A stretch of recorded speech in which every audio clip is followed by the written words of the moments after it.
Hey everyone, you're watching The Other Guy, and today's video will be a little different. I will be unboxing an iPad Pro 2020. So I bought an iPad Pro brand new sealed off Facebook Marketplace for roughly 1,050 Canadian dollars.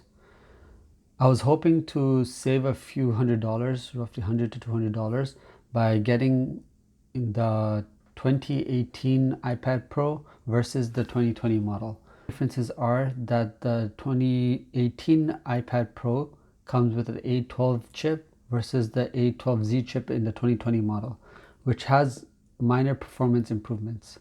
In the 2020 model, there is an addition of an ultra-wide camera, which is nice, but my iPad isn't for taking nice photos. I use my phone for that.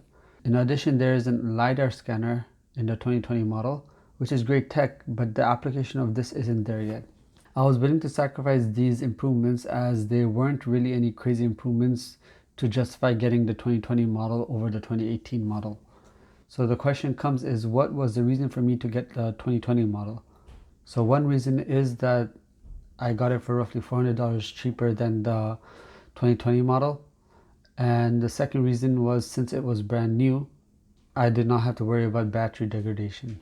So what comes in the box is an iPad Pro, some pages, instruction manuals, and stickers, a USB Type-C to USB Type-C cable, which will be used for data transfer and charging, and an 18-watt USB-C power adapter.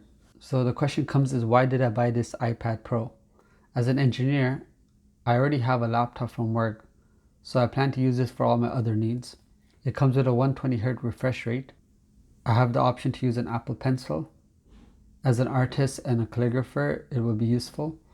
As a teacher, when teaching my students, it will be useful. And for all my other media and YouTube related work. In addition, the iPad Pro has a USB Type-C input instead of the Lightning input you find in the iPhones. This is especially useful to me since all my other devices use USB Type-C. So I am future-proofing my products and will only need to carry one cable for all my devices. So that's a wrap. I hope you enjoyed it. If you enjoyed this video, leave a thumbs up. Comment down below what you enjoyed or what you would like to see. Don't forget to subscribe, as I will have future videos regarding my setup of the iPad Pro and what are the best accessories and so on and so forth. Until next time, see ya.